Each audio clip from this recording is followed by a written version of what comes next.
Boa, boa tarde, eu acho que a gente está ao vivo. Sejam bem-vindos ao CBF Academy Talks Além do Jogo. Queria pedir desculpa pelo atraso, a gente teve um pequeno problema técnico que a gente está tentando resolver. O nosso mediador oficial, que é o Ricardo Trade, está tentando entrar, então assim que ele conseguir, eu vou me retirar. Então, eu me chamo Priscila, trabalho na CBF Academy e eu estou aqui para mediar um pouquinho desse começo do CBF Academy Talks, que vai falar sobre o futsal brasileiro, uma história de vitórias. Então, esse é mais um projeto da CBF Academy, vai ser semanal.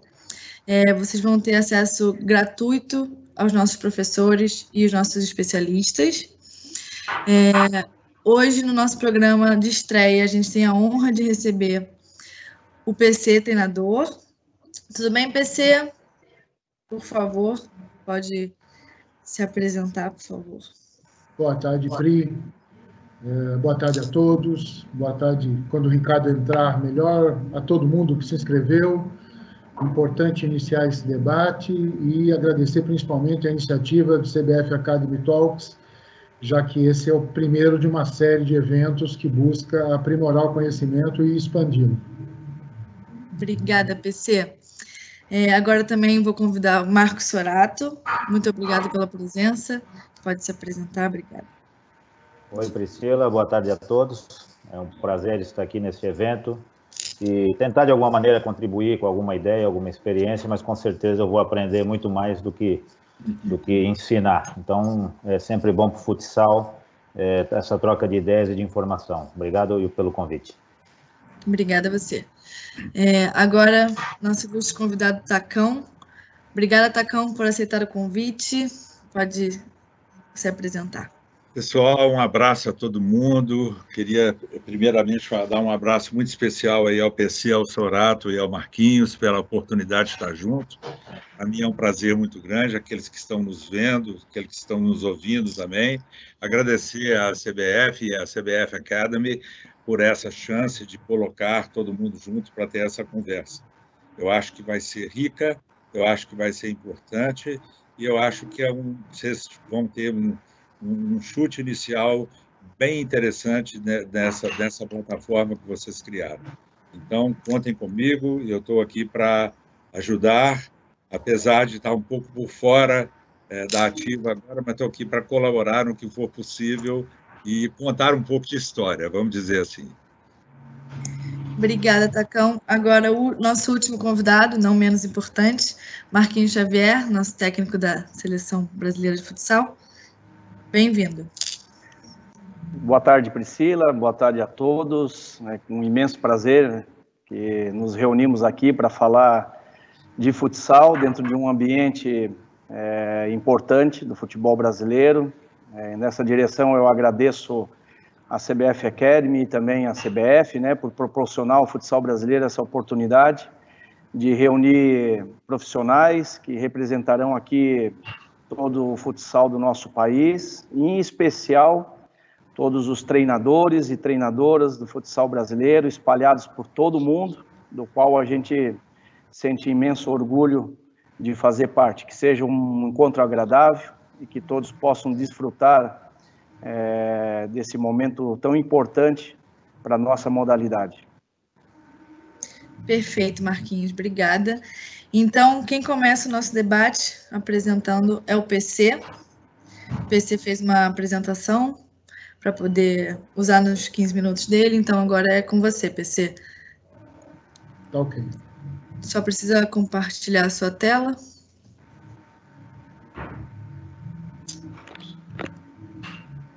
Deixa eu colocar o óculos, né?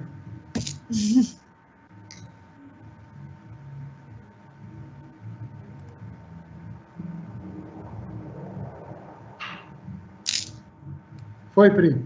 Perfeito, pode seguir.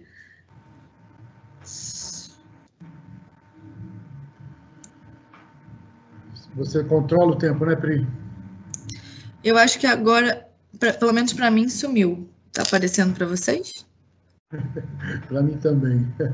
Comigo também. Bom, eu tento controlar aqui, mas você vai me monitorar. Eu pode deixar. Se for necessário. Bom, boa Só tarde a todos. Para mim não está aparecendo. Só tem que ver se... A tela sumiu, PC. Eu coloquei no modo compartilhar. Para mim, ela estava em tela cheia. Vou tentar de novo, ok? Beleza.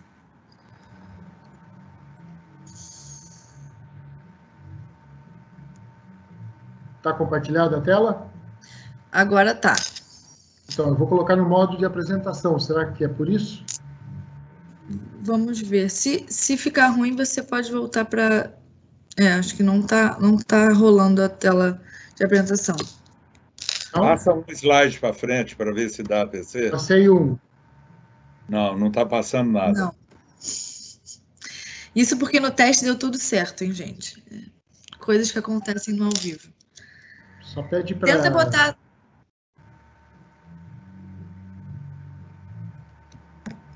Tenta botar sem ser na tela de apresentação. Só aqui o PowerPoint? Seguimos assim? Isso. Ok, então. Então, vamos lá. O tema que fala sobre tendências e influências do futsal para os grandes clubes do mundo, o principal é que precisamos nos localizar, né? O futsal, para se localizar, devemos, principalmente, saber onde estamos. Quando dissemos que o futsal brasileiro é diferente, ou seja, ele se equivale a um simulador de voo, e nessa tentativa de localização, Daniel Coelho, que escreveu o Código do Talento, fala com muita propriedade que o futsal comprime as habilidades futebolísticas, mas o principal é que a sequência de erros das pessoas que o praticam faz com que esses erros se tornem insignificantes, porque você tem que resolver problemas seguidamente. Feito isso, nos localizarmos, nós precisamos saber aonde e para onde vamos. Então, o Waze nos conduz a esse debate sobre o futebol brasileiro. Então, o futsal ele entra nessa discussão à medida em que essa discussão vem sendo acalorada dentro da CBF sobre a essência do futebol brasileiro, que sempre foi e sempre será baseado no futebol de rua, baseado na sua criatividade e baseado no seu protagonismo. Se você buscar a essência disso, e o futsal está chegando ali perto, vale salientar, por exemplo, que eu cheguei a assistir jogos de futsal da Ferroviária de Araraquara, enfrentando o Banespa, e o Rivelino jogava no Banespa, futsal. Futebol de salão na época. Então, tudo isso, para nós, nunca foi novidade.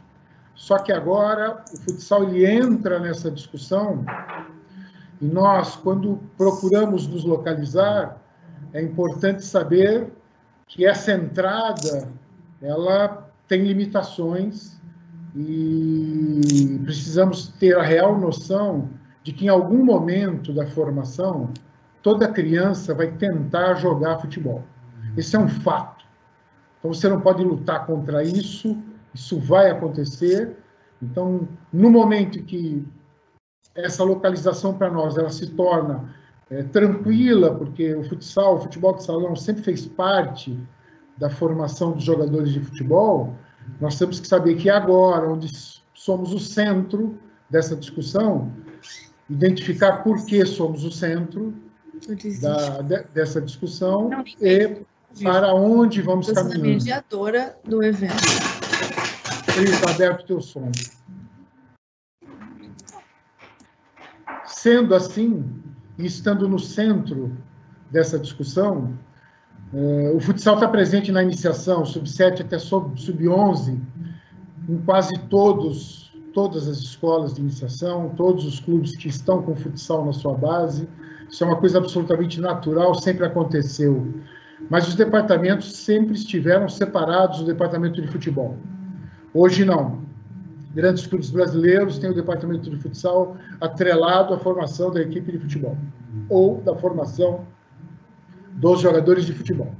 Vocês podem ver pelo gráfico que nós estamos no centro, um pouquinho, com uma linha bem fina para o alto rendimento, mas uma linha com relação à iniciação, especialização inicial, e não vamos chegar na especialização profunda, mas a nossa discussão é prática simultânea e a transição. Estando no meio dessa discussão, que fique bem claro que nós, as pessoas que estão ligadas ao futsal, eu, no meu caso, que já estou há 4 anos no futebol, tenho a real noção do nível, da base das grandes equipes de futebol do país. Então, eu tive o prazer de conhecer muitas pessoas com relação a isso, palestrar para alguns clubes, Atlético Paranaense, Fluminense, e conhecer grande parte dessas estruturas baseado no conhecimento desses profissionais. Posso citar alguns que são do futsal, no caso o Atlético Paranaense, com o Wilton Santana, o Danilo e o Vina. Posso citar o Barata no Santos, junto com o Jorge Andrade, reescrevendo o documento que orienta o futebol do clube, tendo o futsal ali como ferramenta efetiva. Posso citar os grandes clubes do Rio de Janeiro, do Vasco da Gama, com o PC Guzmão e com o Próspero na coordenação metodológica. Posso citar o Fluminense do Rio de Janeiro, o Botafogo, o Flamengo, que é tradicionalíssimo no futsal. Mas o principal é que os profissionais que estão voltados para isso, e são muitos, Marcelo Vilhena, que agora deixou o Bahia e está no Vitória, o treinador do Vitória da equipe profissional, que trabalhou comigo na Ferroviária de Araraquara, o Roberto Braga, do Bahia, o trabalho que realiza o Ceará com o Armando de Cessares, tudo implica em busca do método. Então, estão todos tentando buscar o método. Então, não existe método pronto e é patética a iniciativa de tentar vender método. Por quê? Nós somos um país continental e o método hoje é exclusivo de cada equipe. Então, quando eu vejo essas construções exclusivas, eu vejo quem está produzindo conhecimento nessa área. Então, se você analisar tudo que a Universidade do Futebol produziu de conhecimento, com Medina e com Tega, hoje a Universidade de Viçosa, com Israel, que é absurdo a quantidade de conhecimento, e eu ainda estou tentando encontrar um tempinho para fazer o curso em Viçosa. Então, as pessoas estão muito, muito, muito à nossa frente com relação a essa produção.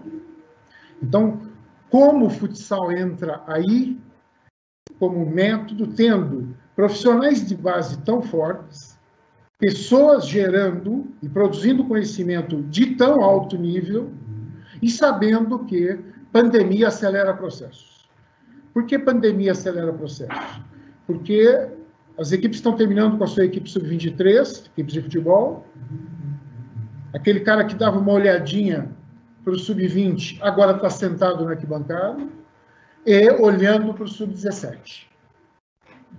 Então, vejam bem que essa aceleração nos processos faz com que nós, pessoas ligadas ao futebol e ao futsal, precisemos tomar uma decisão. Nós temos que saber aonde entramos nessa discussão. E como eu tenho dito sempre, os trabalhos são exclusivos. Nós estamos no meio da discussão de prática simultânea e de transição. Então, se vai parar de treinar futsal e jogar futsal com 13, 11, 12, 14 ou 15, isso cada clube vai decidir baseado no jogador que quer formar para a sua equipe, e aí sim o trabalho é exclusivo. Temos um país da Europa iniciando ou buscando um trabalho de prática simultânea com 16, 17 e 18 anos. Então, como eu disse, o mundo procura um método. A Juventus de Turim leva até 14 anos o lançamento do projeto que se iniciou agora. Então, como eu disse, o mundo procura, e nós, aqui do Brasil, nós temos que nos decidir para onde vamos. Então, o que eu tenho feito é me preparar para que as pessoas entendam que a construção coletiva do método engloba exclusividade para os clubes e estilo e história do seu clube, da sua cidade, do seu estado.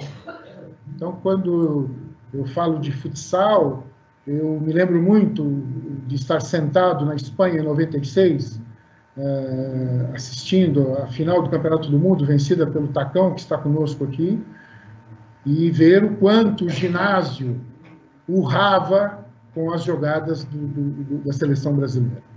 Então, despertava isso, a surpresa que o jogador brasileiro proporcionava. E essas seleções, você não esquece a escalação nunca. Serginho, Danilo, Fininho, Manuel, Choco, Márcio Brancher, Vanderlei Acovino, Djacir, Clóvis. Você não esquece nunca esses jogadores, porque eles proporcionaram para nós, lá atrás, tudo isso. Então, como nós entramos nessa discussão, sendo que você tem que saber, e eu tenho quase 100 fichas como essa já, escolhi essa, porque quando se fala de método, e volto a dizer, você não pode oferecer método sem conhecer estilo e história do clube e achando que o Brasil é o dono do método. Não. O futsal, ele vai entrar, de uma certa forma, nessa discussão, e eu vou fazer aqui, nessa minha fala, uma provocação de como entrar. Aqui você tem a ficha do Ronaldo, foi campeão em 94 do mundo pelo Brasil, mas a ficha mostra que em 1992 ele jogava futsal pelo Grajaú. Então não existe a regra, porque ninguém foi perguntar para os treinadores do Ronaldo o que foi treinado para ele chegar no alto rendimento, potente, veloz, excelente no 1 contra 1 ofensivo, resolução de problemas excepcional no momento decisivo do jogo, assistência para o gol, cabeceio, finalização de fora da área. Quem treinou o Ronaldo? Então, esse estoque de conhecimento, sem ir buscar, você não pode estipular o método partindo do futsal. Então, que fique bem claro que não é futsal pelo futebol, nem futebol pelo futsal. É futsal pelo futsal e futsal para o futebol. Mas como nós vamos chegar ali, essa é a provocação que temos que fazer e temos que chegar como empreendedores. Temos que nos arriscar. Então, o futsal tem que se arriscar. O que entregar para o futebol? Nós somos capazes de entregar um jogador que custa 100 milhões de libras? Porque o jogador brasileiro ele é tabelado lá fora. 20 milhões de euros, uma exceção aí para 30 milhões. Saindo daqui, ele passa a custar 50, 60, 80 milhões de euros. Mas saindo daqui, ele é tabelado. O futsal pode mexer nessa tabela? Nós podemos entregar isso? Porque eu estou falando de empreendedorismo. Nós só podemos entrar nessa discussão como empreendedores. Como empreendedores, nós precisamos ser específicos. Nós temos que debater a equação do talento pelo método. Então, é capacidade pelo compromisso desse menino dentro do contexto adequado. Como adequar esse contexto? Como ver o menino ou o atleta com compromisso dentro das suas capacidades, sejam elas técnicas ou cognitivas, não importa.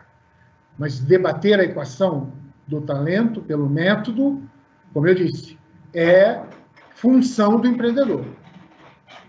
O empreendedor, ele ignora o que é irrelevante. Então, o futsal, ele precisa ignorar o que é irrelevante. O método faz sentido para nós? Quem está chegando no futebol com o futsal? A pergunta é essa. O método faz sentido?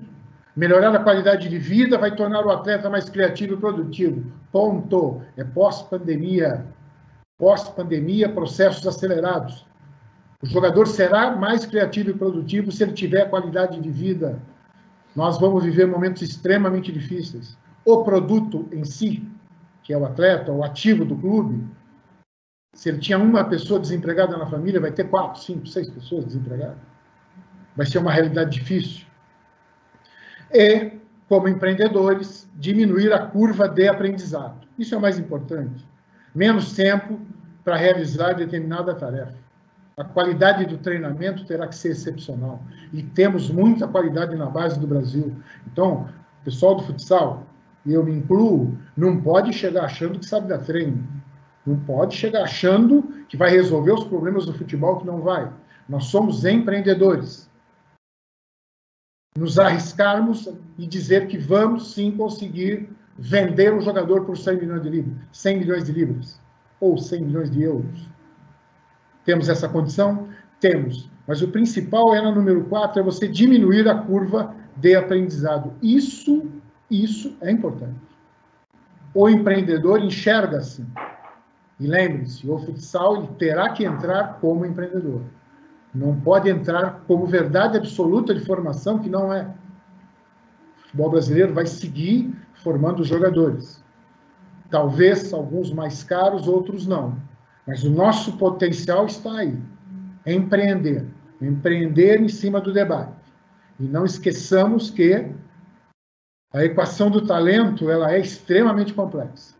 E, para isso, os profissionais que estão produzindo conhecimento nessa área, e eu tenho o prazer de escutar lives impressionantes, principalmente porque você terá que convencer os gestores, e convencendo os gestores das equipes, sejam elas equipes estatutárias, ou clubes estatutários, ou clubes de investidores, essa equação ela engloba reuniões e reuniões em cima de você encontrar, dentro do modelo do clube, a colaboração desse empreendedor, que é o futsal.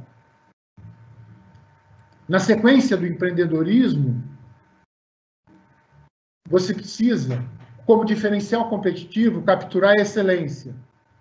Você tem que saber que o jogador inteligente vai manipular a tentativa de ser guiado. Por que o jogador está acima de qualquer ideia? Porque esse é o diferencial competitivo do jogador que tem a sua base lá no futsal. E essa disputa que nós pretendemos entrar, esse miolo da discussão, que é a prática simultânea, o diferencial é isso. Como produzir esse jogador?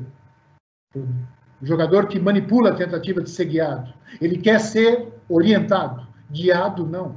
Esse é o grande jogador. Esse é o craque. Que a gente, há algum tempo, não fabrica, pode-se dizer assim. Por quê? Porque as ideias estão por em cima desse jogador. E dessa tentativa dele de manipular a direção. Ele quer ser condutor do processo. E, como eu disse lá atrás sobre a equação do talento, é complexa essa relação. Nós, como empreendedores, temos que prevenir o fim de algo bom. Evitar a interrupção precoce das carreiras. Isso vai acontecer. Por quê? Pandemia acelera processos. Você vai olhar o jogador de 19, 18 anos, vai botar a jogar. E se não vingar, se não der certo em 2, 3 jogos, os treinadores estão mais acostumados com isso, né? Se não der certo, já vai procurar outro. Então, nós teremos lançamentos de jogadores em equipes profissionais precoces. Teremos jogadores prontos, e vai ser o diferencial dos grandes trabalhos de grandes clubes brasileiros. Mas teremos jogadores que vão ficar pela metade. E precisamos evitar essa interrupção, e aí sim o futsal pode ser uma vertente importante e uma saída para esse menino, desde que ele tenha feito a base e estendido a prática simultânea ao máximo. E polarizar pessoas. Não existe mais nada perigoso, não existe nada mais perigoso do que estar informado pela metade. Isso é muito perigoso no nosso esporte, justamente porque eu estou colocando aqui uma provocação de estarmos no meio de uma discussão querendo ser mais que o futebol. Então temos que tomar muito cuidado. Oi. Desculpa, você tem 1 minutinho, tá? Tá, já estou no final. Beleza. Não existe nada mais perigoso de estar informado pela metade justamente por isso, porque tem que conhecer o que está sendo produzido dentro das categorias de base do Brasil para saber como inserir o futebol ou como estar inserido nessa discussão como empreendedor. Deixo aqui no final uma outra provocação que é importante pra caramba, do CEO da Pixar, aonde ele diz que você não é as suas ideias e caso se identifique demais com elas, irá se ofender quando forem questionadas. Esse é o grande detalhe. Nós precisamos questionar as nossas ideias do futsal para o futebol, questionar as nossas ideias do futsal para o futsal, e se tudo correr bem, ser empreendedores dentro do futebol, e isso sim vai se tornar uma tendência para os clubes de futebol do Brasil e do mundo. Obrigado a todos. Valeu, Pri. Obrigada, PC. Muito obrigada. Agora, o próximo que vai apresentar é o Marquinhos Xavier. Gabriel, pode... O Marquinhos vai compartilhar a tela dele, você já pode...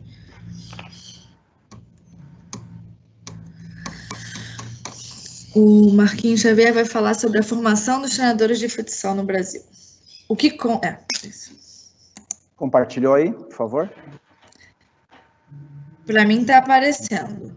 Ok, eu vou tentar também compartilhar em tela cheia, para a gente ver se acontece o mesmo problema ou se... Tá bom, vamos tentar.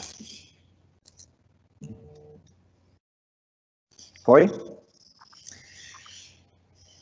Marquinhos, para mim está aparecendo a mesma coisa ainda, não sei se vai atualizar.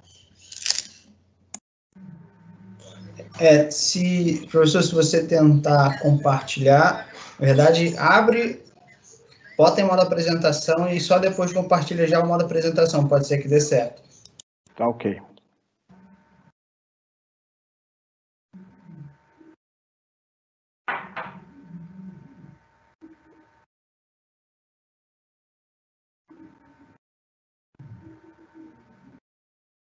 Foi? Agora foi. Pode começar. Tá em tela cheia? Tá perfeito, Marquinhos. Então tá bom. Mais uma vez, boa tarde a todos, aqueles que porventura entraram depois da nossa saudação inicial. Eu trouxe um tema aqui que, na minha visão, é extremamente importante, a gente falar da formação dos treinadores e das treinadoras de futsal. Sempre que a gente estiver em debate, é muito importante que as pessoas lembrem, né, que nós estamos falando de uma modalidade tanto no masculino como no feminino, e por nós termos aí uma tradição muito grande no futsal feminino, é importante sempre mencionar e lembrar do belo trabalho que as mulheres fazem dentro do nosso esporte. Eu vou abordar 3 temas, né? O perfil do profissional, a necessidade dos treinadores e das treinadoras e alguns desafios da profissão. Trazendo aqui inicialmente, né, uma pergunta: quem são os nossos treinadores? Quem são as pessoas que fazem o futsal brasileiro? Então, eu trouxe algumas figuras importantes: a professora Cris, do Taboão da Serra, o professor Xande, né, que representa os treinadores atletas, ex-atletas, né, que passaram por a experiência prática e se transformaram em grandes treinadores. Professor amigo, campeão mundial, último campeão mundial, Marcos Sorato, que representa os treinadores de seleção. Abaixo, professor Kaká, que representa os treinadores brasileiros que fazem a história do futsal em outros países, atualmente na seleção no Cazaquistão. Daniel Júnior, representando os jovens treinadores do futsal brasileiro. A professora Fernanda, que representa os profissionais da base, da formação dos nossos atletas no nosso país. E o professor Fernando Ferretti, na minha humilde opinião, a maior referência do futsal brasileiro, maior campeão das ligas nacionais, representando todos os treinadores de alto rendimento. Eu fiz questão de trazer essas imagens, mas mais importante do que todas essas pessoas que estão aqui na nossa tela, são treinadores já com uma longa experiência, uma longa bagagem, estão os anônimos. Quem são esses anônimos? Quem são as pessoas que fazem o futsal no nosso país?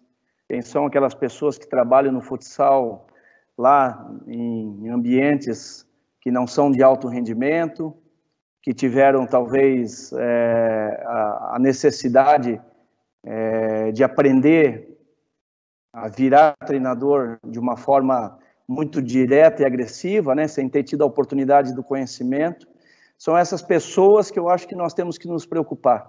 São essas pessoas que estão iniciando a sua vida profissional, que precisam se formar, e é através da formação que eu acredito que nós vamos ter a possibilidade de discutir aqui termos, né, sobre aprendizagem, sobre formação, sobre método, sobre processos de treinamento. Quando as pessoas tiverem a chance de se formar melhor, de se aproximar da ciência, né, se aproximar da pesquisa, porque muitas coisas que são ditas ao vento, são ditas sem embasamento nenhum, e isso transmite a muitos desses profissionais anônimos a esperança, né, de que isso é possível e daqui a pouco nós vamos conseguir, e a gente sabe que não há mercado, não há oportunidade para todos. É utópico a gente falar que todas as pessoas terão oportunidades, porque o que nós vivemos no futsal brasileiro hoje é uma situação de bastante dificuldade e que nós temos a responsabilidade de mudar esse cenário. Então, aqui fica o meu registro sobre essas pessoas, né? Em quais contextos profissionais a gente está inserido. Diferente de muitas modalidades, e por isso eu acho que o futsal ainda consegue se manter, mesmo diante de tantas dificuldades, é que talvez sejamos uma das poucas modalidades inseridas em todos os contextos, seja em ONGs, prefeituras, projetos sociais, escolinhas de esportes, clubes, ambiente escolar, no esporte de rendimento, nas seleções, porque os profissionais estão em diversas seleções, não só aqui no nosso país, mas a gente citou o caso do professor Kaká, que está na seleção do Cazaquistão, mas Cacau na seleção do Kuwait, professor Chicão na seleção peruana, aqui no nosso continente, representam o futsal brasileiro, e também os treinadores brasileiros anônimos em todas as partes do mundo, que precisam ser lembrados também nas nossas conversas, nos nossos diálogos. Quando nós falamos em formação, nós não podemos esquecer dessas pessoas que estão, por falta de oportunidades no nosso país, tiveram que deixar o Brasil para ir ganhar a sua vida, fazer a sua história em outros países, e que precisam receber informações, porque eles nos representam também. Há muitos casos, né, de profissionais brasileiros que tiveram em outros países e que não deixaram uma boa imagem para o futsal brasileiro, e isso torna difícil a nossa inserção, além dos problemas estruturais que nós temos, né, a homologação de licenças, que é um assunto que precisa ser discutido antes de todos os outros assuntos, para que os profissionais possam trabalhar, possam ter a sua vida profissional em outros lugares também, ou em qualquer lugar que eles desejem trabalhar, né?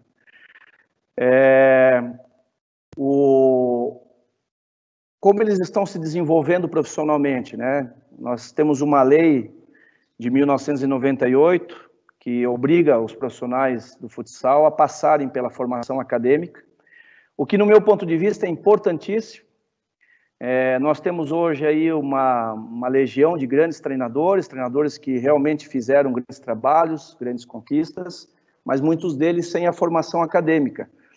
É importante falar que isso não tira o mérito de nenhum treinador, nem do seu trabalho realizado, mas impede que nós façamos coisas diferentes. O futsal tem uma história muito jovem, né, dentro do contexto esportivo, dos jogos coletivos, e talvez nós não avançamos por sermos práticos demais, não avançamos por não termos a formação acadêmica. Eu valorizo demais a formação acadêmica, até aproveitando um gancho na fala do PC anterior, sobre empreendedorismo, né? Quem foi formado para empreender dentro do futsal? Qual treinador tem essa capacidade de empreender dentro do futsal? Nós somos ensinados, fomos incentivados, tivemos uma formação para que a gente tivesse a condição de empreender dentro do futsal? Na minha opinião, não.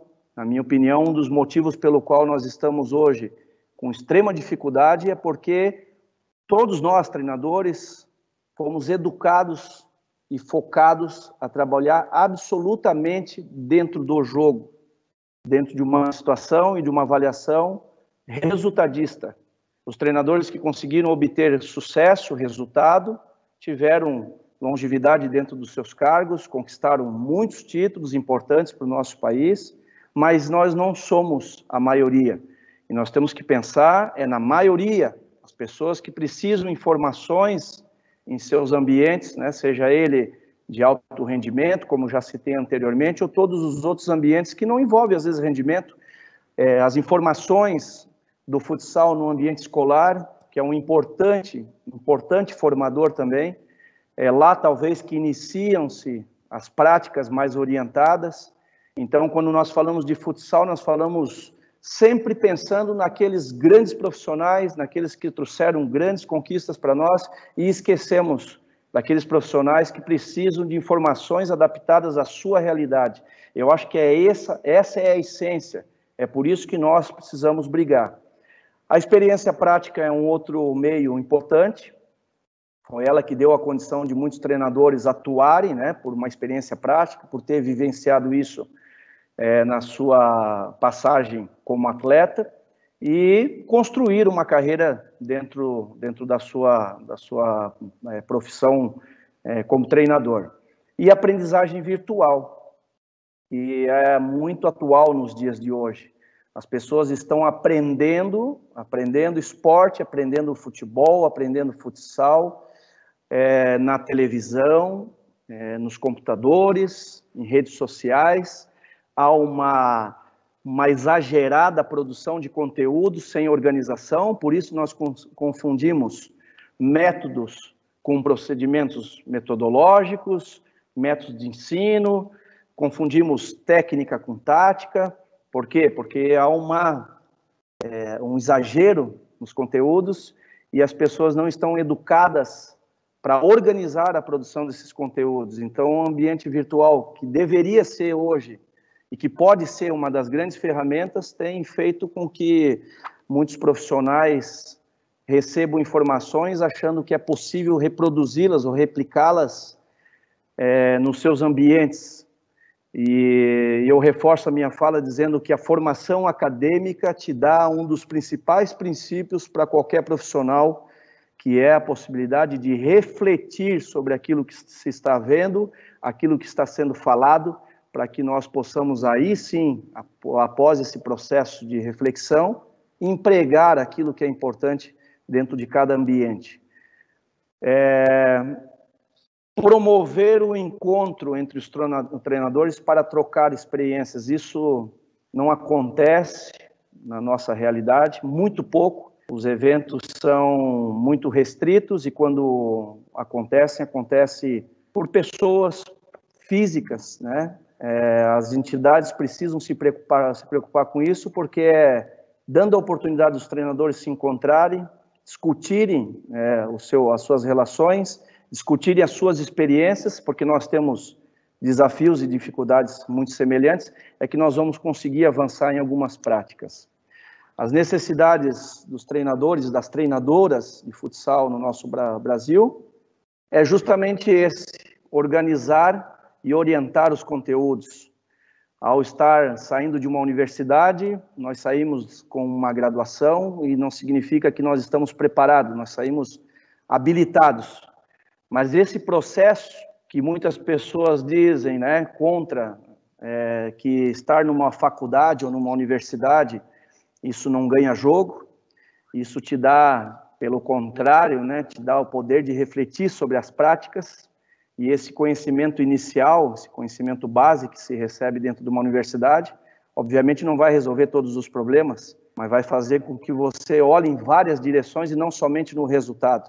Então, nós somos uma classe de treinadores que luta, inclusive, contra a sua própria cultura, que é somente o resultado. Então, é importante orientar e organizar esses conteúdos para que treinadores possam se formar, se preparar e ter a pesquisa, o conhecimento da academia, para que então eles tenham uma formação plena e que possam orientar melhor. Um professor mal formado, ele orienta competições, ele forma mal, porque ele não tem conhecimento do que é uma iniciação precoce, do que é uma especialização precoce, do que é uma prática deliberada, ele não tem esses conhecimentos. Essas frases, elas não são ditas, e quando são ditas de forma muito superficial.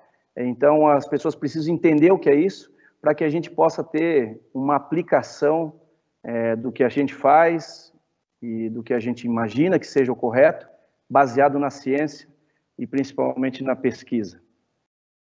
Qual o desafio que nós temos?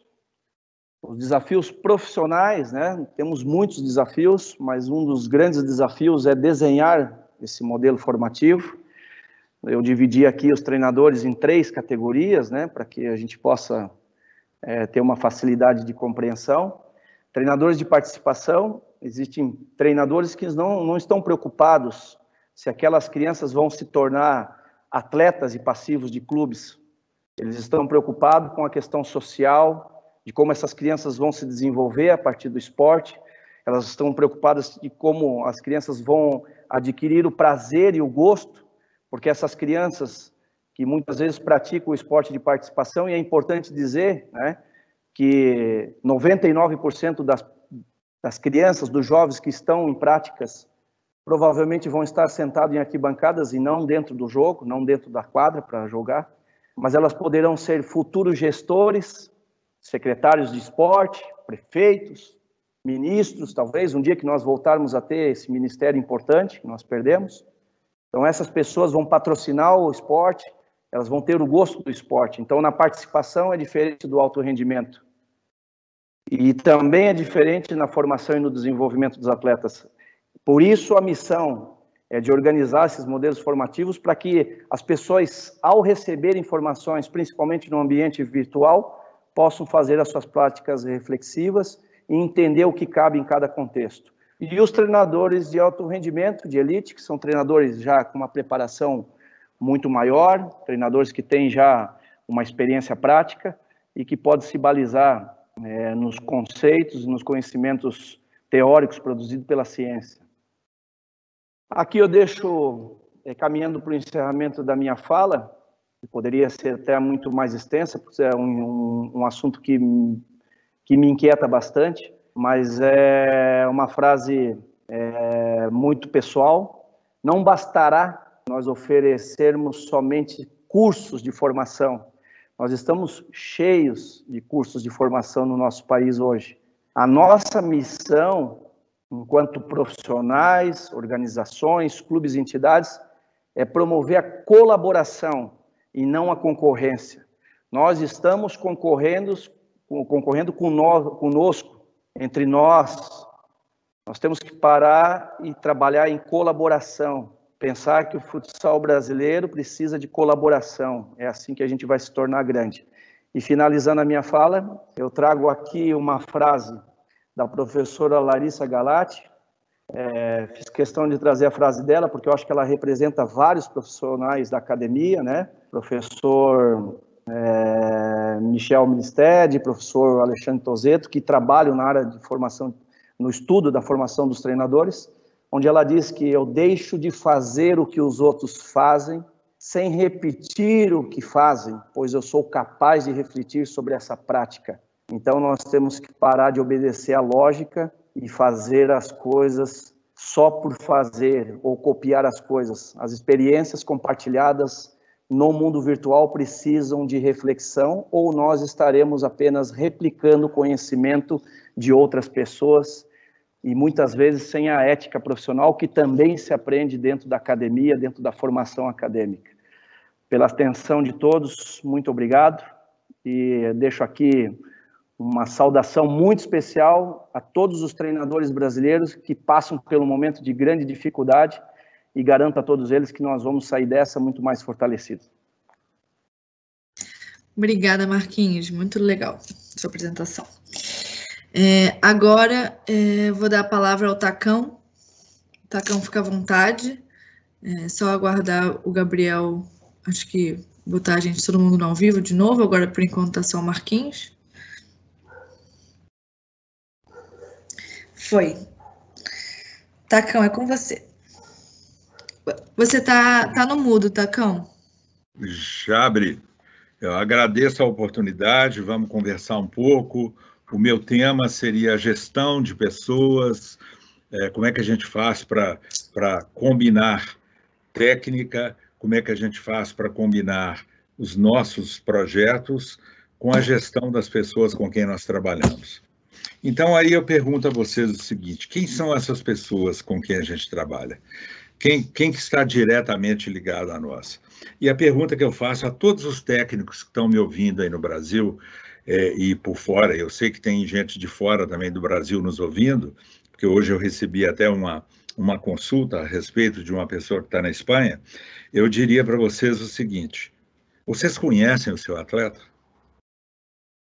Vocês conhecem seus dirigentes? Você talvez se conheça, mas a pergunta maior que eu faço para que a gente possa ter um sucesso naquilo que a gente faz seria: vamos fazer essa pergunta a você mesmo.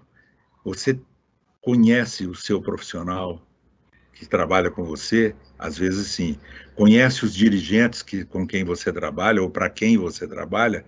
Muitas das vezes não. Às vezes você simplesmente abraçou aquela causa ali naquele momento e não sem conhecer os dirigentes, e do jeito que deveria. E a outra pergunta seria se você conhece o seu atleta. Então, eu penso assim, que tudo...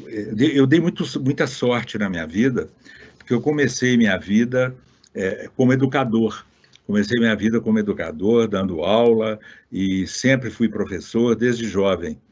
E uma das coisas que eu acho que é mais importante é você saber resolver as suas questões, resolver as questões dos outros, e um fato muito importante para um treinador é saber quando é que eu falo só, quando é que eu falo ao pé do ouvido, quando é que eu falo na frente de todos.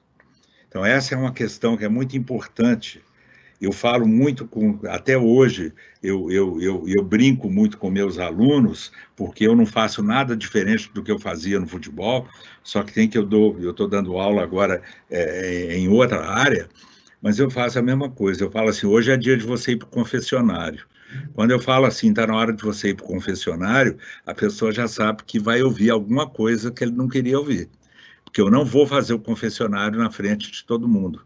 As confissões, o básico de um líder e eu vou falar um pouco sobre liderança aqui, as características de liderança. Eu vou dizer: o básico de um líder é o seguinte: você elogia em público e chama atenção no privado. Isso é importante. Então, isso é absolutamente fundamental, principalmente na formação de uma criança. Um profissional mais elaborado, mais velho e mais experiente, talvez aceite uma reclamação, uma coisa assim na frente dos outros. Mas, na realidade, essa conversa é uma conversa que deve ser feita muito mais privado quando você quer fazer alguma coisa. Mudar alguma coisa e chamar a atenção de alguém. Então, deixa eu começar aqui pelos dirigentes. Quem são os dirigentes do futsal que nós temos hoje? Nós conhecemos esses dirigentes? Então, eu acho que nós precisamos, para que a gente possa ter um esporte de elite, nós precisamos também conhecer melhor aqueles que estão à frente do nosso esporte.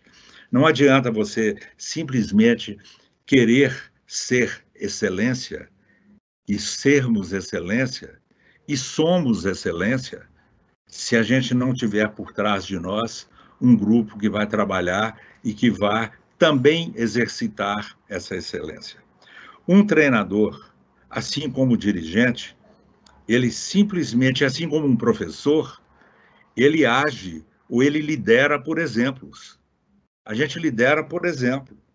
Eu vou contar para vocês casos assim, muito interessantes da minha passagem pelo futsal no Brasil, quando os alunos, os meus atletas, falavam assim: nós vamos tomar uma cervejinha hoje, podemos tomar uma cervejinha hoje, depois de um jogo, alguma coisa. Eu falava com eles assim: vamos fazer o seguinte, jamais me perguntem, façam essa pergunta. O dia que eu assentar na mesa com vocês, e eu assento na mesa com eles, sempre me assentei com eles. O dia que eu sentar na mesa e pedir uma cerveja, você não precisa de perguntar, você pode pedir também. Porque a liderança a gente faz por exemplos. Por que eles não podem e por que eu posso? Então, eu estou dando um exemplo muito simples, muito banal, uma coisa do dia a dia que pode acontecer. Mas, na realidade, esse exemplo é fundamental para que você possa planejar as coisas. A outra coisa que você tem que ver é o seguinte, esse nosso atleta, quem é o nosso atleta? Eu poderia passar aqui um tempo para contar para vocês o meu primeiro encontro com o Choco. Eu não conhecia o Choco, assim, de conhecer quem era o Choco, entendeu? Demorou muito tempo para ele ser convocado. Eu vou contar para vocês a história, porque nós estávamos almoçando, todo mundo aí na Serra, em Caxias, lá em Caxias, e aí acabou o almoço, levantou todo mundo, porque a gente já estava indo sair, aí eu fiquei na mesa e falei assim, ô Choco, fica aqui mais um pouquinho comigo, por favor. Aí eu fiz para ele a seguinte pergunta, outro dia até falei isso, eu estou falando aqui porque eu falei com ele no programa dele, do qual participei. Eu falei com ele assim, você não tem curiosidade de saber por que você nunca foi convocado?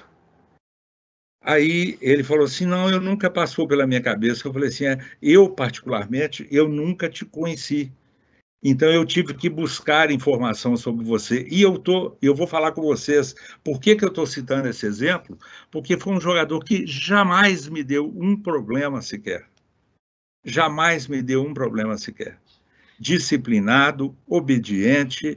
Na época do Mundial, né, PC que você estava lá de 96, eu falei com ele, você vai sim, mas você vai perder 7 quilos antes de ir.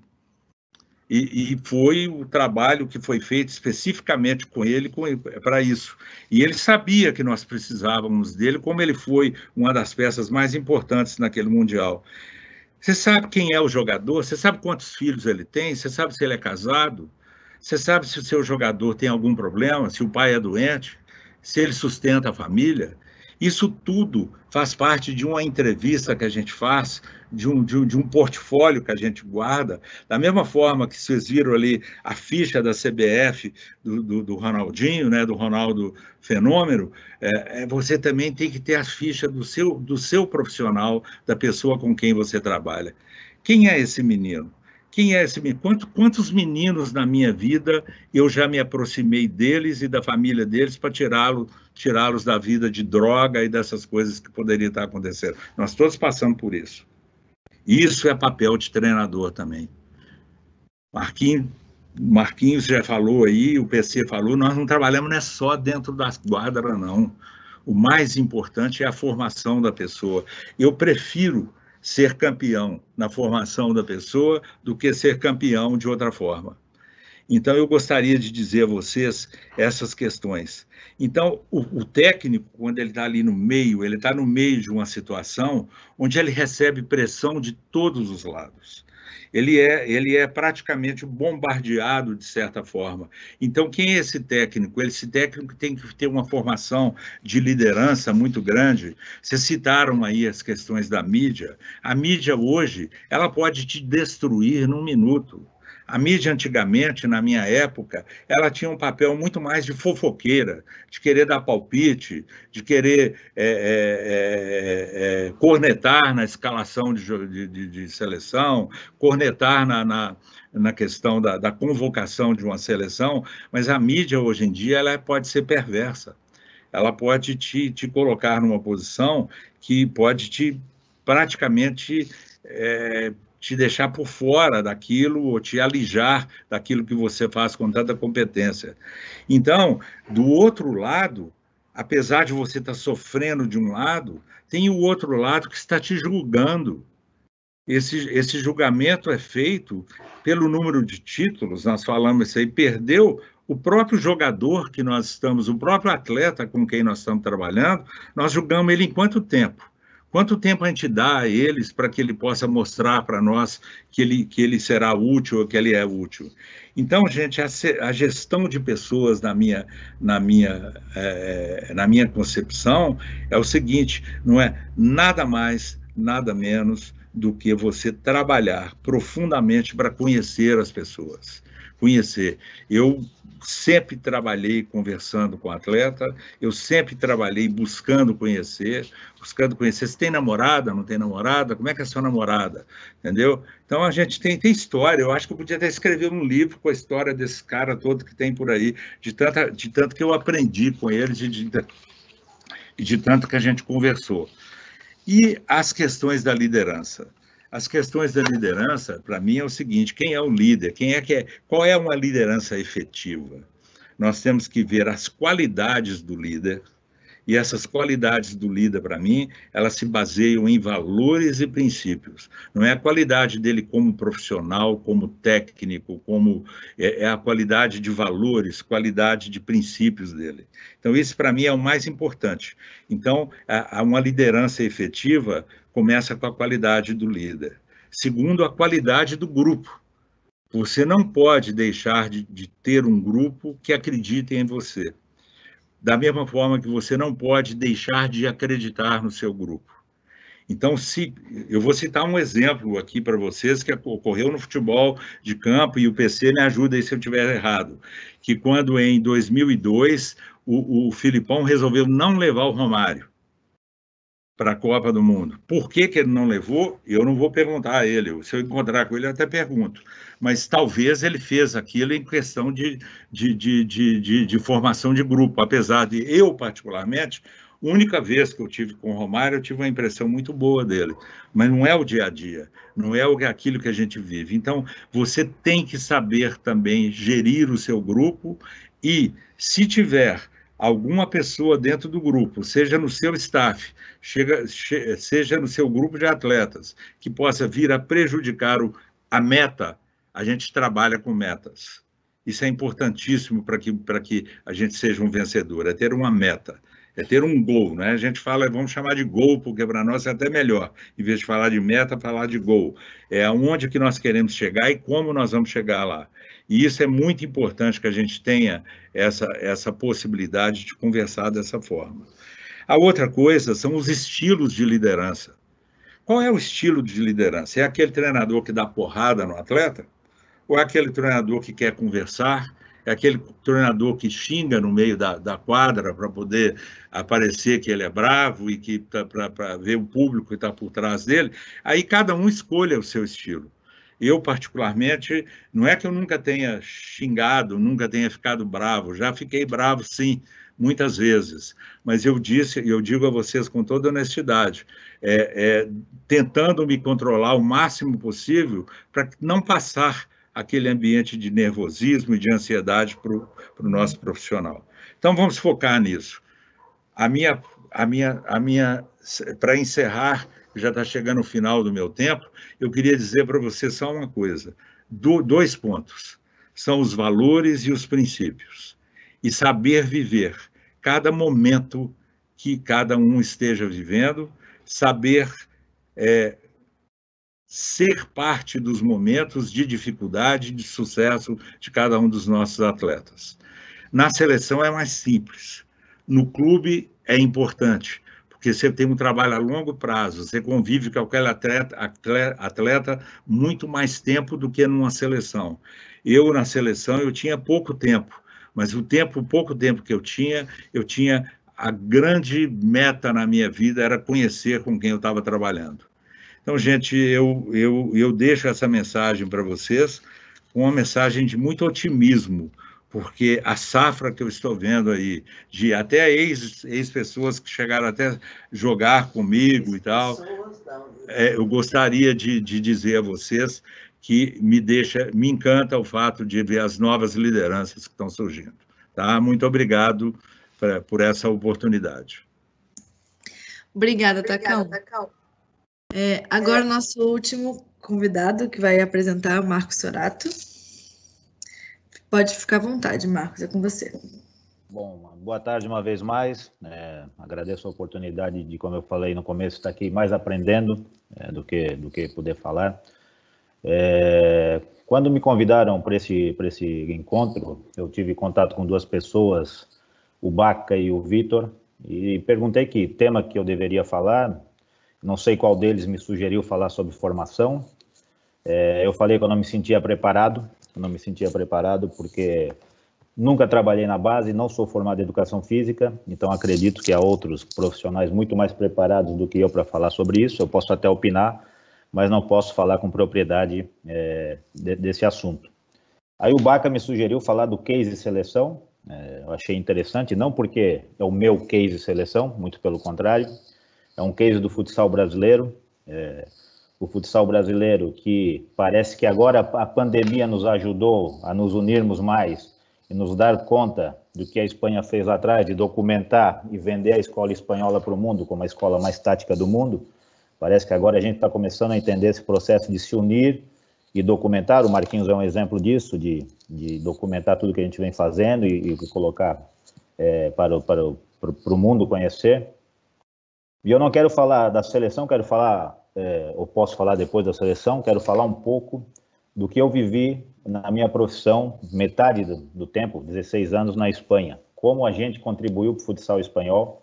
Isso não é soberba nenhuma, não é achar que a gente é o melhor em tudo, mas eu posso garantir para vocês que o futsal brasileiro ele foi muito importante no processo de fazer a Espanha crescer como seleção, porque eu vivi todo esse processo, né? Desde a chegada na Espanha, que quando eu chego na Espanha, sou indicado pelo Chico Lins, a gente vai como dupla de estrangeiro. Na chegada na Espanha, em Madrid, eu sou recebido pelo presidente, e o Chico Lins, que é o protagonista da dupla, vai com o presidente, e eu vou com o Javier Lozano, de Madrid a Toledo.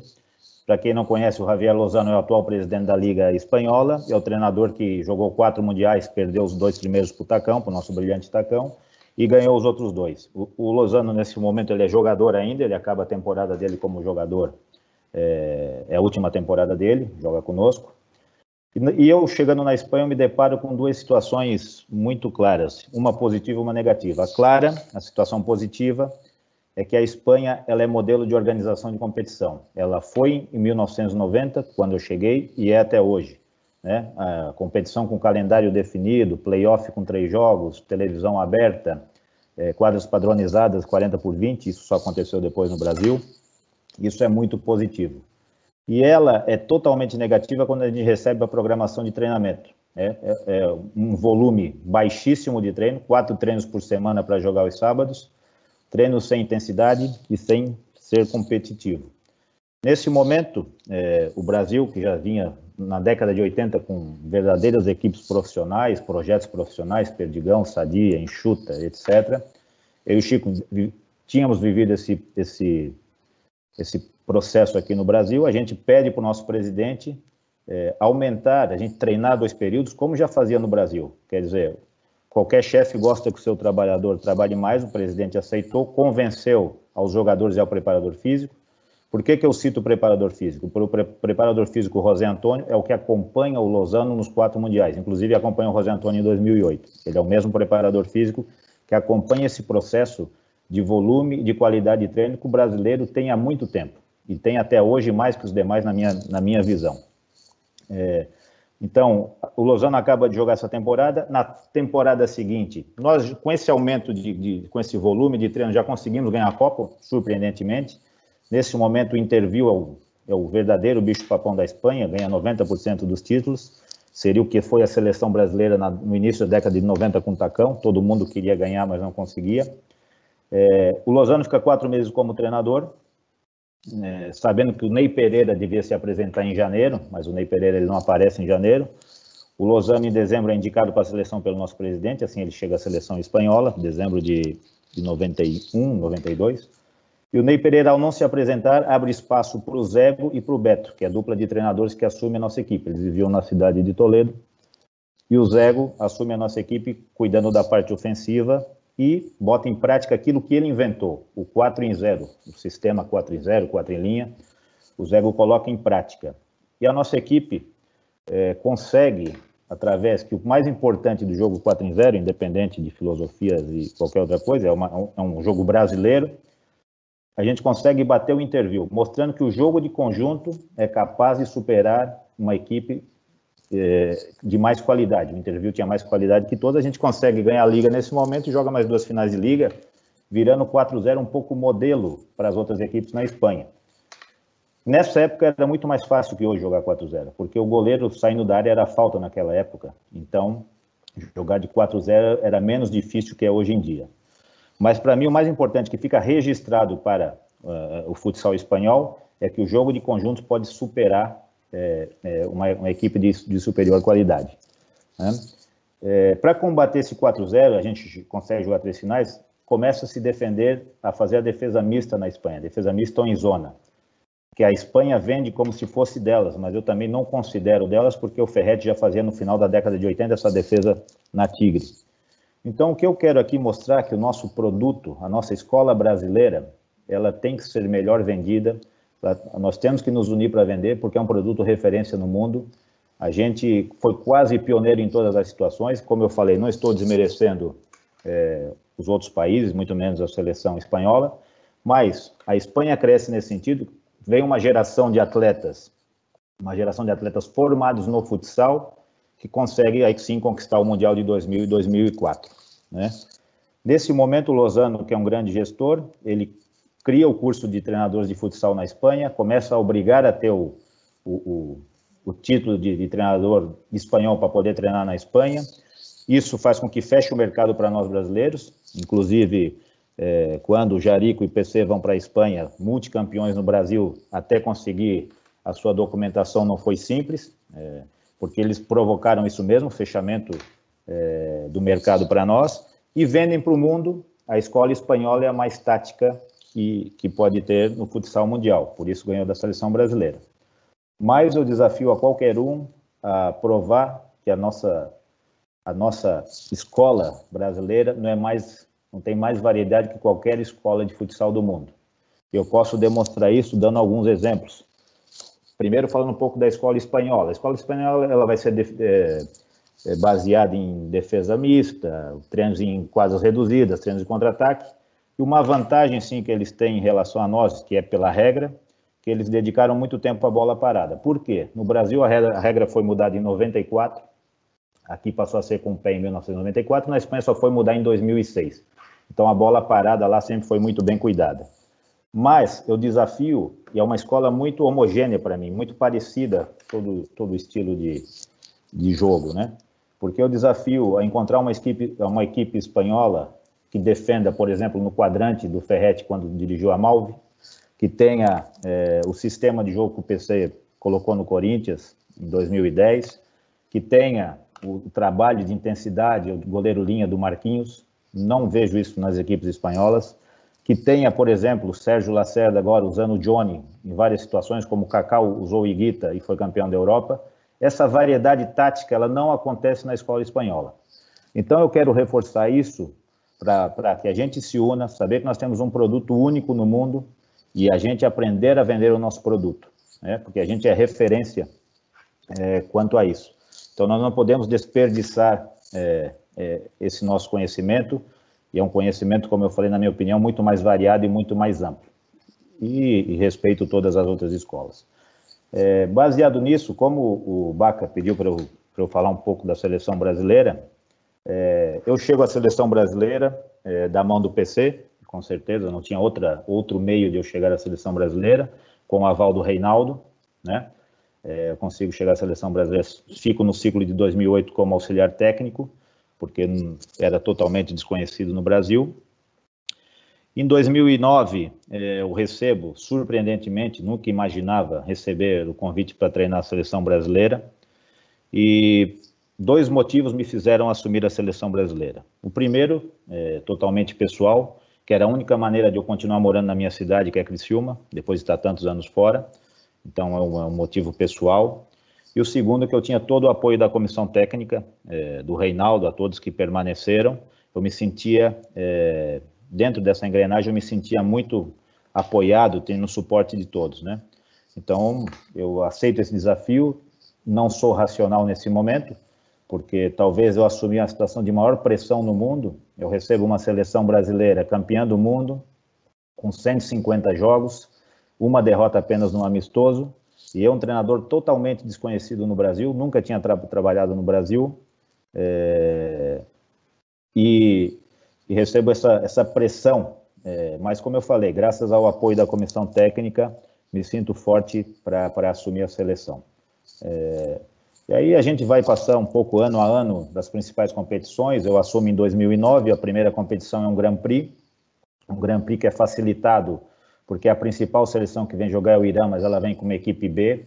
Já nesse Grand Prix, eu me sinto apoiado também pelos jogadores, porque, como o Tacão falou, é muito mais fácil dirigir a seleção brasileira, onde todos querem estar, todos querem representar o seu país. Então, é menos difícil, é um tempo curto, e todos querem estar presente ali, aceitam jogar menos minutos. Então, trabalhar na seleção brasileira, para mim, é menos difícil, apesar da pressão que é ser treinador da seleção brasileira de futsal, é menos difícil que trabalhar num clube. Então, passa 2009, vamos jogando os amistosos, lusofonia, vem 2010, onde a gente perde o primeiro e único Grand Prix, né? Imagina, eu estou sendo sempre questionado, porque haviam muitos outros treinadores com história e capacidade para estar no meu lugar, e eu via normal essa pressão. O Grand Prix 2010, que é o único Grand Prix que a Espanha disputa, a gente perde 2 a 1 a final. Nós tivemos 5 atletas lesionados durante essa semana, mas não tem desculpa. A responsabilidade é minha por perder, e foi o primeiro e único Grand Prix que a seleção brasileira perdeu até hoje. Vamos para 2011, ganhamos a Copa América, e vem o famoso Grand Prix de Manaus, onde a gente faz a final com a Rússia. Fizemos um primeiro tempo muito ruim, e acontece o que eu deixo o Falcão sem jogar o segundo tempo. Não é por uma disputa pessoal, nunca disputei com atletas, não iria disputar com o Falcão quem mandava mais, sempre respeitei a todos. É uma decisão totalmente pensando no grupo, tanto é que a equipe se recupera na segunda etapa e consegue o empate. E na prorrogação, com 10 mil pessoas pedindo Falcão, a Rússia com 5 faltas, eu penso que pelo talento dele, eu posso colocá-lo, ele provocar uma falta, com um drible, alguma situação, a pressão da torcida, ele entra, faz o gol de peito, me dedica na TV, mas isso eu também devo ter feito quando era jogador, a mesma coisa, xingado com o meu treinador. Isso para mim fica lá na quadra, né? Então a gente passa essa situação, vem para 2012, que é o ano de Mundial, o ano de eliminatória. Nessa eliminatória, a gente já classificado para o Mundial, perdemos para o Paraguai do Ferretti, né? Muito bem treinado pelo Ferretti. Mas o que ninguém fala, e pouca gente fala, e não é desculpa, mas é uma realidade, essa eliminatória eu disputo sem os jogadores da Europa. A nossa seleção absoluta sempre tinha 50%, 60% de jogadores que atuavam na Europa. A Conmebol, nessa competição, esquece de avisar a UEFA da competição, e os clubes europeus não são obrigados a liberar seus atletas, e a gente joga sem, por exemplo, Vinícius, Wilde, Gabriel, jogadores que fazem falta em qualquer seleção, né? Ari, eram jogadores da seleção absoluta, com certeza, e não jogam esse Mundial, mas a gente perde. Pensava que ia cair nesse momento, pensava que não ia chegar ao Mundial, mas o Reinaldo consegue segurar, e a comissão técnica uma vez mais está do meu lado. Vamos para o Mundial, e aquilo a gente traz do ciclo de 2008, do PC, uma comissão técnica amplamente competente, uma comissão técnica, cada um na sua função, tendo autonomia para decidir. Acontece a lesão do Falcão antes do início da competição, eu achava que ele ia ser cortado, porque é uma lesão grave na panturrilha, mas graças ao Dr. Mauro e ao Dr. Aloir, eles me tranquilizam, falam que o Falcão vai jogar. O Falcão ele reaparece praticamente no jogo da Argentina, graças ao trabalho do João Romano, Pedro, enfim, todos os componentes da comissão.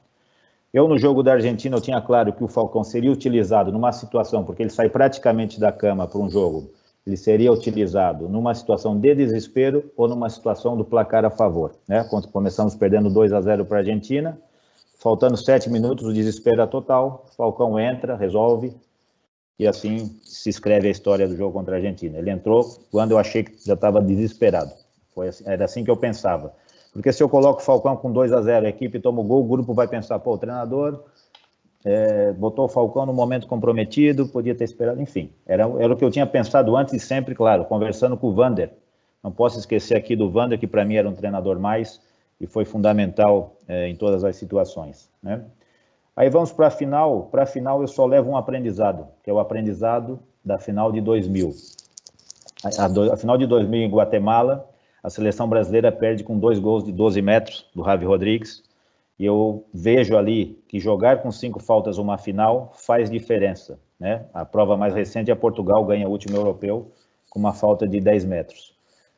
E só para pontualizar essa situação, o gol do Neto na prorrogação, ele acontece porque a Espanha está com 5 faltas. Quando o Neto dribla o Fernandão abre os braços, deixa praticamente o Neto passar, porque o próprio Fernandão havia feito uma falta 1 minuto antes, que provocou um 10 metros que o Rodrigo bateu. Então essa situação foi o que eu pontualizei para eles, e como eu falei, os atletas foram os protagonistas, e essa vitória, claro que ela não foi minha, foi apenas uma pecinha, a vitória do futsal brasileiro, que eu repito, ele vem sendo referência, ele é referência e nós temos que nos unir. Se eu posso dar um conselho agora, não sou ninguém para dar conselho, devemos escutar mais nossos treinadores de base. Os nossos treinadores de base, o nosso trabalho de base ele é um diferencial no mundo, não existe trabalho de base igual ao nosso, isso eu posso garantir. Se existe algum trabalho de base bom fora do Brasil, é porque esteve algum brasileiro lá ou está algum brasileiro lá. Nisso a gente é soberano, eu posso apostar.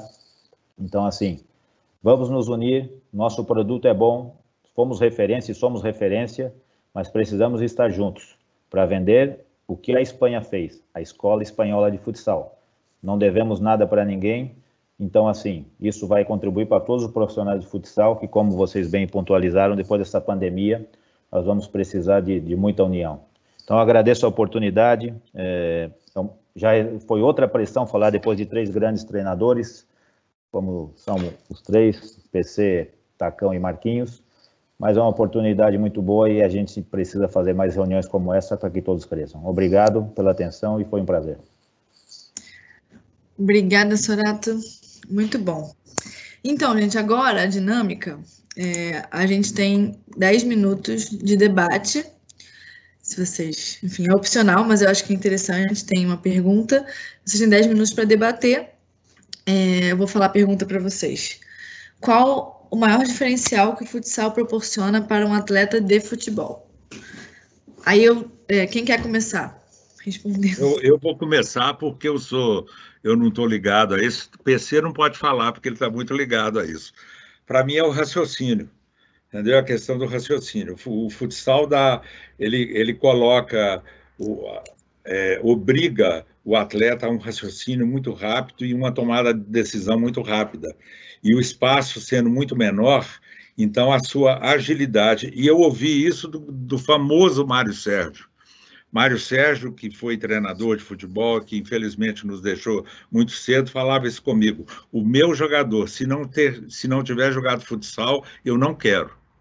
Porque ele, na realidade, a diferença está na habilidade de raciocínio que ele tem. Não sei se vocês concordam, mas é uma opinião que eu gostaria de dar baseado nessa conversa de um dia que eu tive com o Mário Sérgio.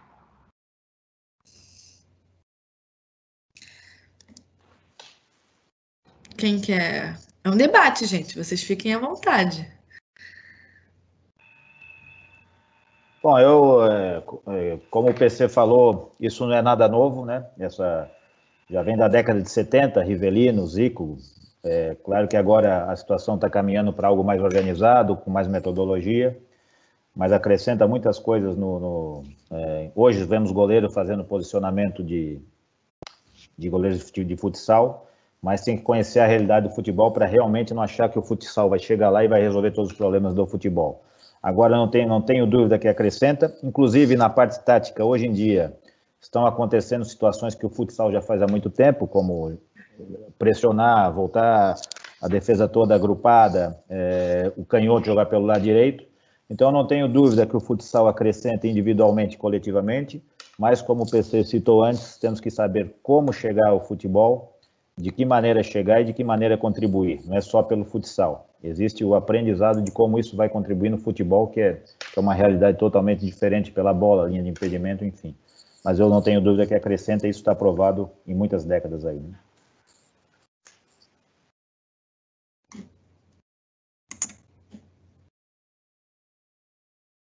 Pego daqui? Bom, o principal... Estão me ouvindo? Tô. Bom, o principal é você localizar o estoque de conhecimento. Então, alguns detalhes são importantes, né? Como o Alex está conduzindo a transição do filho dele, que ele não deixa jogar futebol, só joga futsal. Os filhos do próprio Belete, tivemos um contato a semana passada, preparando e conduzindo os meninos no futsal, levando depois para o 7, depois, ou seja, o que eu disse anteriormente é que a busca pelo método é exclusiva. E o estoque de conhecimento também está na cabeça dos treinadores de futsal que foram para o futebol. Então, por exemplo, o Zé Ricardo, ele percorre no Flamengo desde o pré-mirim do futsal até chegar a treinador da equipe profissional de futebol. André Jardini, treinador do futsal. Então, a gama de pessoas que saíram do futsal e chegam ao futebol com conhecimento, sabendo o quanto acrescenta, e agora pais, ex-atletas, sabendo da importância do futsal, mas o principal é saber como isso pode acontecer.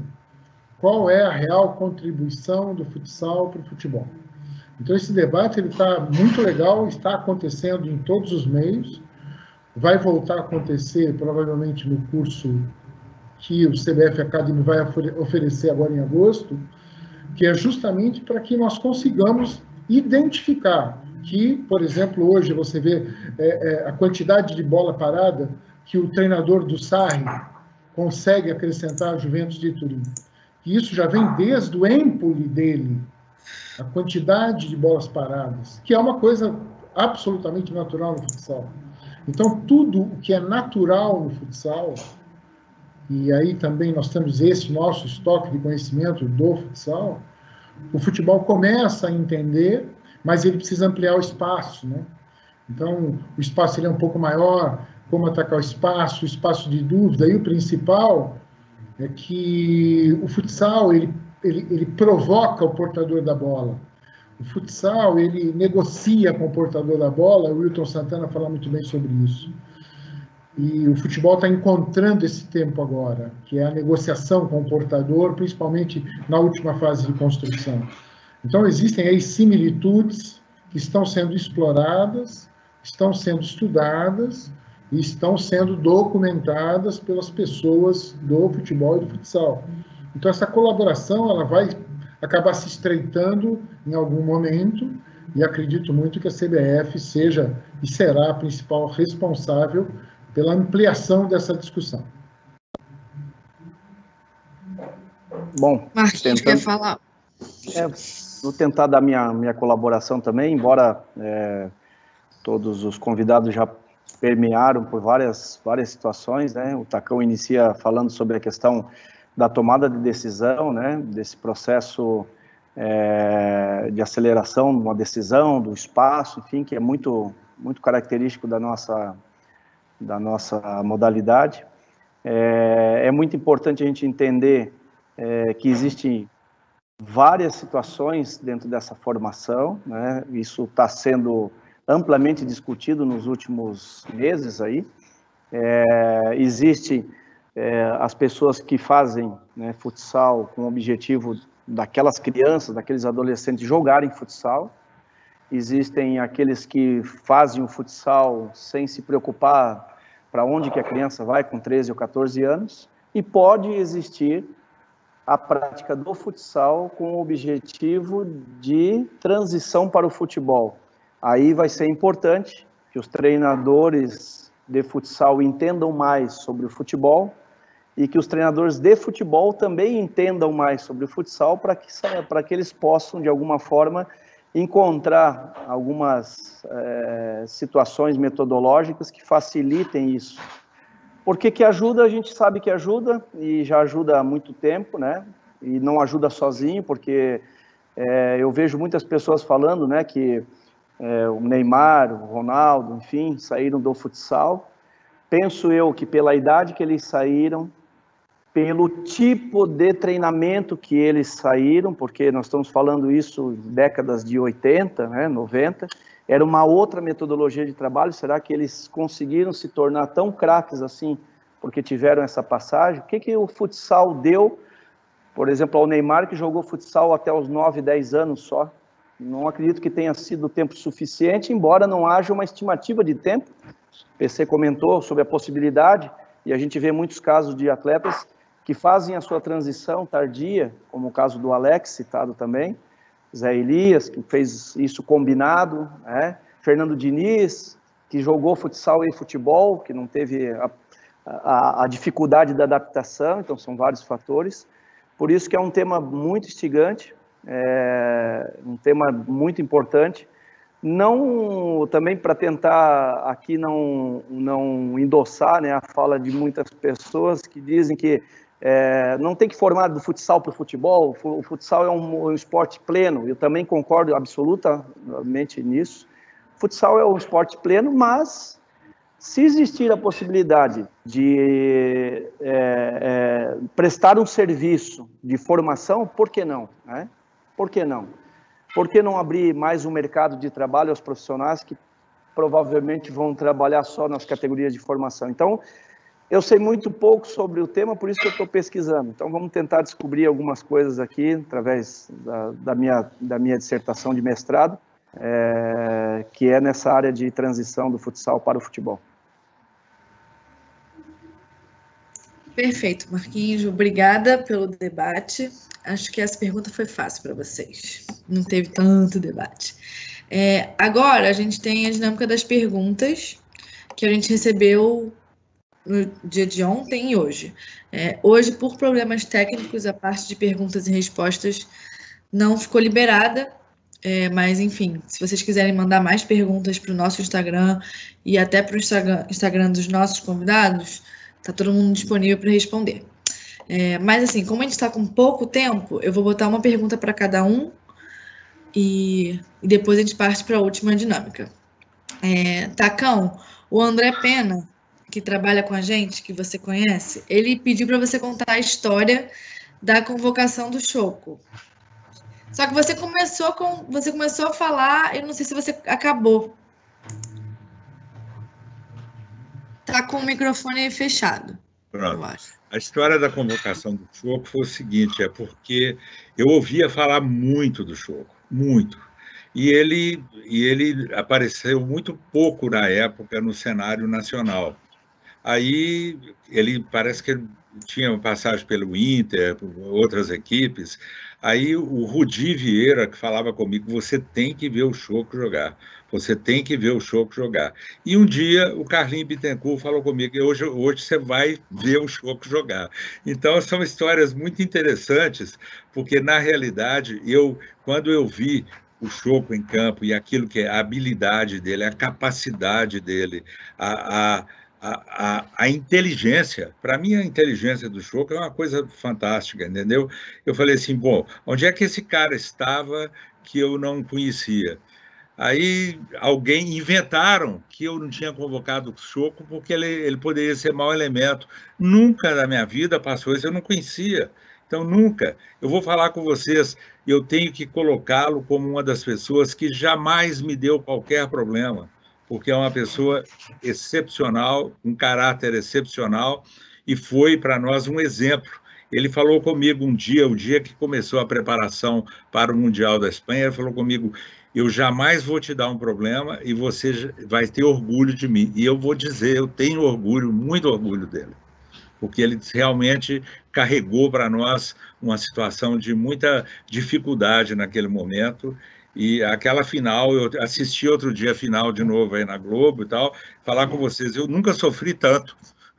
Acho que no dia do jogo eu não sofri nada, mas naquela final, depois da reprise, eu sofri muito. Mas eu agradeço a todos eles pelo que fizeram por mim e que me ajudaram a ser quem eu fui no futsal.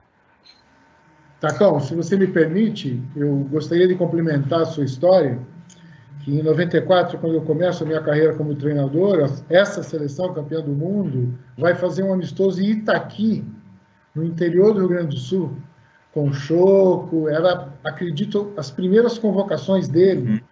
E nessa turnê da seleção em Itaqui, a história é engraçada porque o pivô da seleção Itaqui era o Choco e o Rabicó.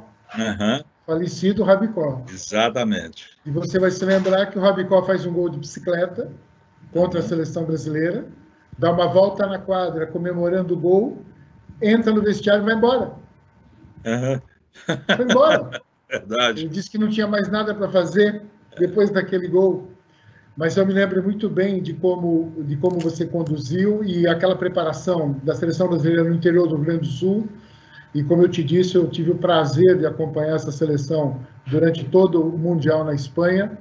E o que me chamava a atenção naquele momento, eu estava iniciando a minha carreira, era como era surpreendente ver o jogador brasileiro. Então isso nunca saiu da minha cabeça e só estou fazendo um registro, porque na construção da equipe de 2008, quando nós tentamos espaçar uma perna da marcação por zona espanhola, a nascente disso é a Mineira, uma jogada ensaiada que chamava Mineira, e que ela se transforma em volante na seleção de 2008, é a nomenclatura que os jogadores adotaram, mas a nascente foi a Mineira, então que fique o registro em função de tudo que você construiu e deixou para nós que chegamos depois.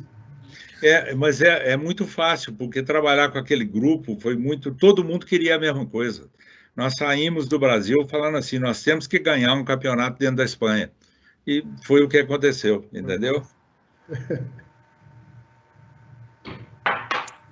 Beleza. Muito legal. O Baca está aqui, ele conseguiu entrar, problemas técnicos resolvidos. Eu acho que ele prefere que eu continue, já que eu estou com a dinâmica toda, mas ele vai... Baca, se você quiser falar alguma coisa, e no final você vai falar também. Eu falo no final, mas primeiro agradecer os 4 aí, pedir desculpas pela minha falha.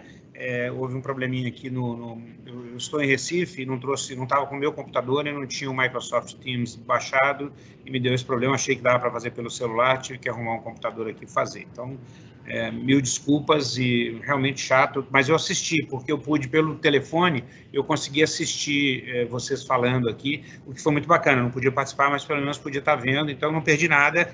Assisti todo o tempo com vocês. Obrigado aí pela participação de vocês. Nós vamos montar uma nova era aí no futsal com vocês e a gente precisa muito de vocês.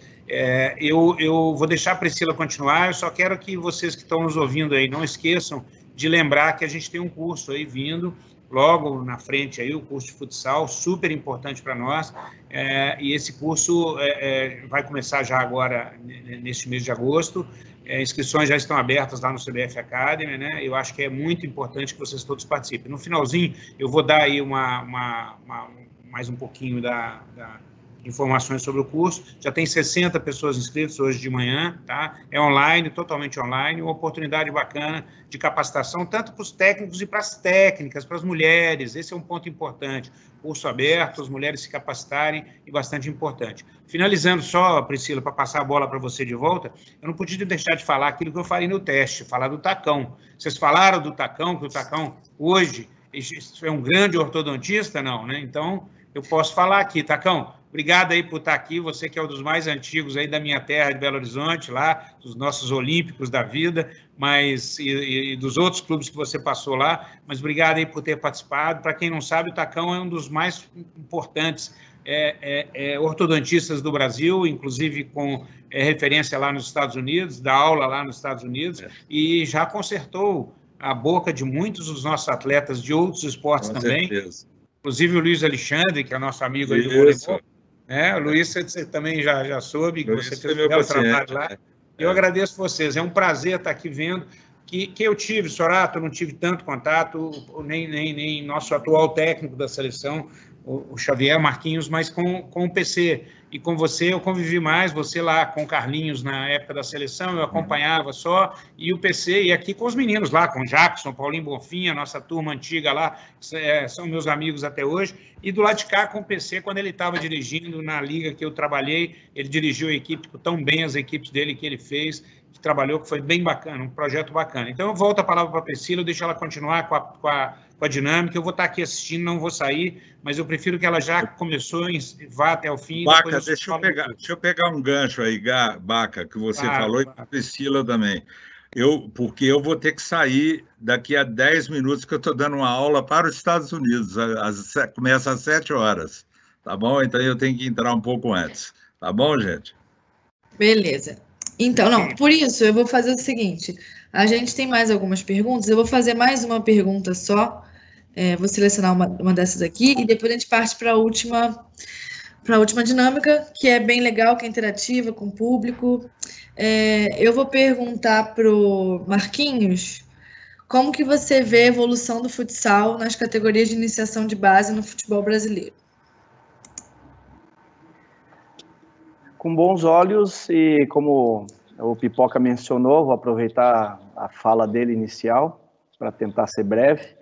Nós temos um trabalho de formação muito importante no Brasil. Eu acho que tudo que nós temos conseguido colher, né, no alto rendimento, na alta performance, é fruto de um trabalho de profissionais que se dedicam a essa área. É uma área diferente, não é uma área simples. Parabenizo até o Pipoca também pelo início da fala, né? É difícil a gente falar de formação quando a gente está no alto rendimento, porque tem uma especificidade muito grande, é diferente trabalhar com crianças, é diferente trabalhar com jovens, é diferente formar atletas, né? Do que ter o atleta já num nível de capacidade muito maior. Não que a gente não faça um processo também contínuo de formação, porque a gente está toda hora fazendo isso, mas a base no Brasil é muito bem representada. Nós temos grandes treinadores profissionais que conseguem entender aquela preocupação inicial que eu demonstrei na minha fala de aquilo que é no alto rendimento, que pertence ao alto rendimento, precisa ter um olhar, uma reflexão adaptativa para as crianças. Nós precisamos olhar dessa maneira. As crianças precisam ter mais liberdade, precisam ser incentivadas a criar muito mais, a reproduzir, né, dentro de um espaço orientado, porque é uma fala muito forte dos pedagogos, né, a rua, o esporte de rua, a liberdade que se tinha, porém nós não vamos conseguir voltar ao passado. É uma missão dos treinadores que formam atletas reproduzir um ambiente, mesmo que artificial, de liberdade, de autonomia, de formação. Então, ao invés de a gente falar de algo que talvez não volte mais para a nossa realidade, que é estar livre na rua, a gente precisa ser criativo e fazer com que o ambiente construído, né, adaptado, seja também de produção e de criatividade para todos os atletas. Mas os nossos treinadores da base estão de parabéns pelo trabalho que eles fazem. Muito legal. Agora a gente vai para a dinâmica do raio-x. Então, o raio-x aconteceu o seguinte: a gente lançou no nosso Instagram uma pergunta, que a pergunta é: qual foi a maior revelação que nasceu do futsal brasileiro? E os nossos seguidores puderam mandar vídeos dando sua opinião e dizendo quem eles acham que foi a maior revelação que nasceu do futsal brasileiro. Não necessariamente continuou jogando no futsal, pode ter migrado para o futebol. Aí agora eu vou lançar um vídeo de cada vez, com os nomes que foram mais selecionados, e depois cada um vai poder votar e justificar bem rapidinho o seu voto. Vitor, pode ir botando um vídeo de cada vez.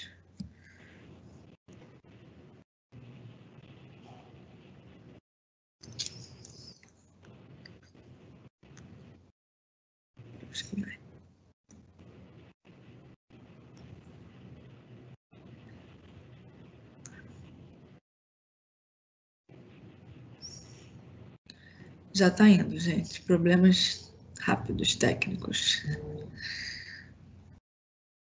Vê se tá com som só, Gabriel.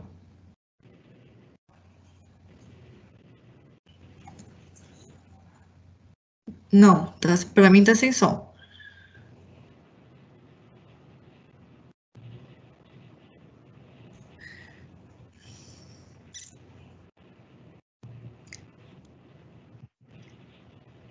Meu Deus, deixa eu ver.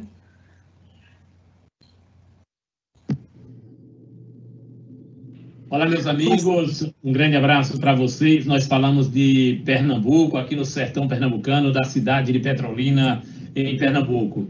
E sem nenhum medo de errar, a maior revelação do futsal brasileiro chama-se Manuel Tobias, que nasceu aqui no sertão pernambucano, na cidade de Salgueiro. Grande abraço a todos, estamos juntos nessa mesa redonda. Então, o primeiro foi o Manuel Tobias. Já anotem.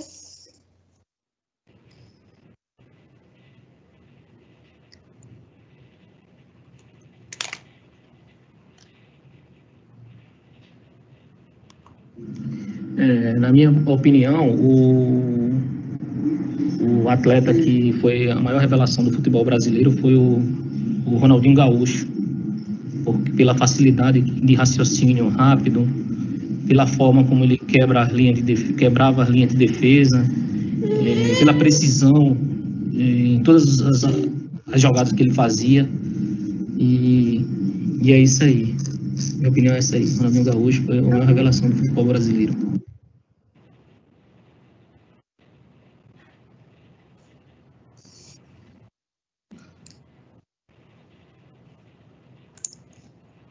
Bom dia, Zé Walter aqui do Dínamo Futsal de Americana, São Paulo.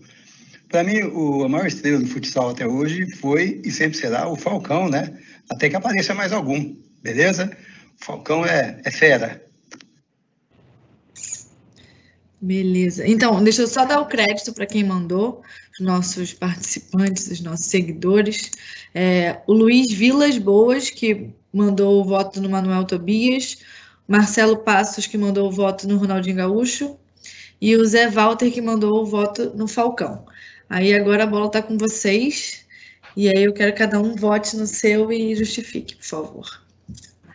Eu não vou votar, não. O Tacão já acabando com a dinâmica. Eu não quero votar, não. Tá? Porque é difícil comparar, e aí eu colocaria a nível de comparação o Manuel Tobias e o Falcão. E são dois estilos, dois jogadores completamente diferentes. Todos dois perfeitos no que faziam. Então é muito difícil você destacar um sobre o outro. Mais show, mais capacidade, tudo bem, todo mundo concorda com o Falcão.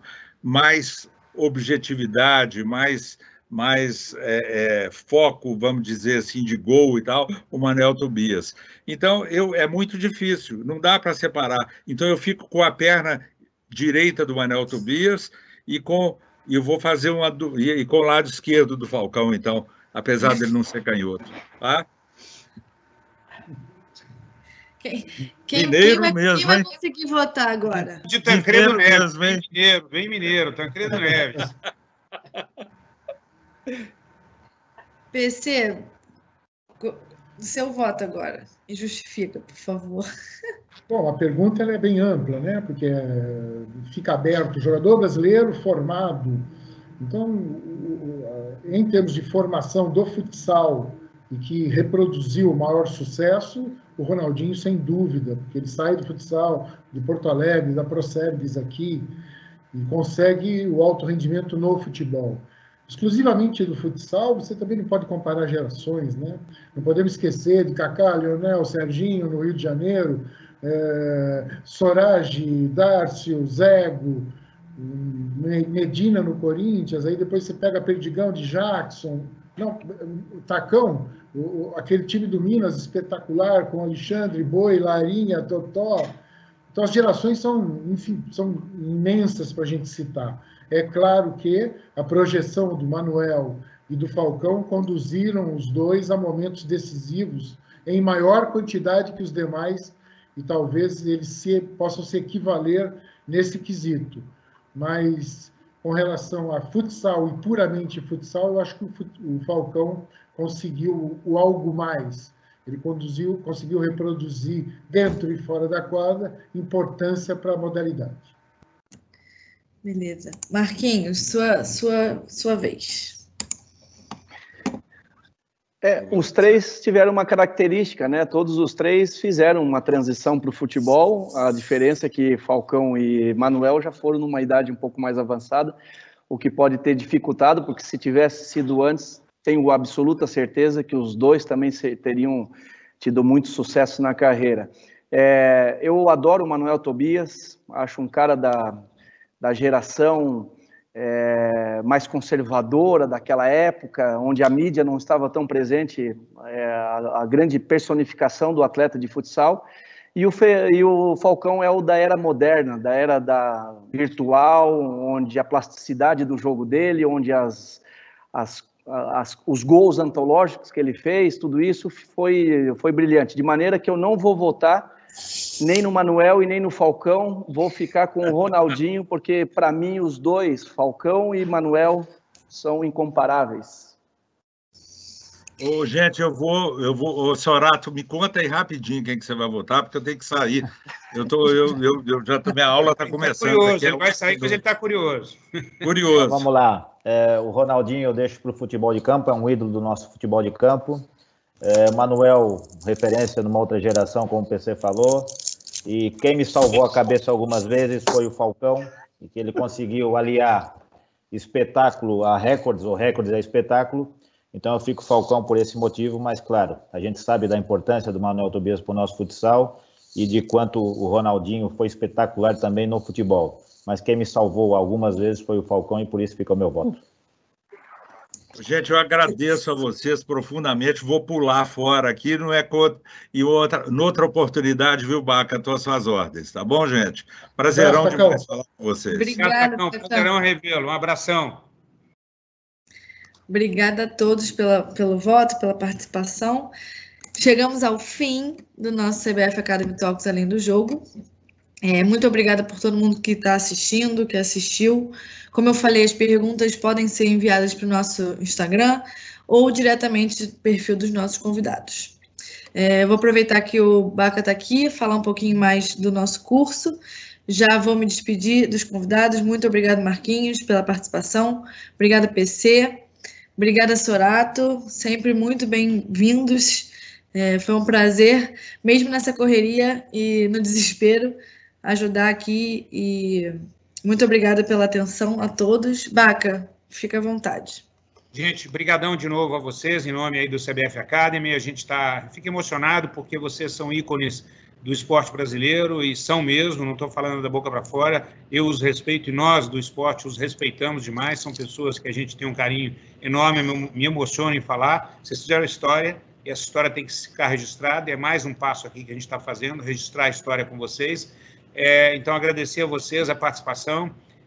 Eu tenho sempre uma homenagem aqui a fazer ao Carlinhos Bittencourt, que ajudou todos nós aí nesse caminho, né, PC? Foi um cara que lutou muito pelo futsal brasileiro, mas, de qualquer maneira, eu queria chamar todos vocês que estão assistindo para não esquecerem do curso Futsal e Futebol, Desenvolvimento de Talentos, que a gente vai fazer de 17/8 a 9/9, tá? Então, um curso com são 200 vagas só, um curso bacana de 20 horas aulas, que a gente chama vocês vão ter vários experts do futsal brasileiro participando. Então, eu chamo vocês, as inscrições estão abertas no site da CBF Academy, não deixe de entrar e se cadastrarem lá para vocês terem realmente uma oportunidade boa de capacitação interessante.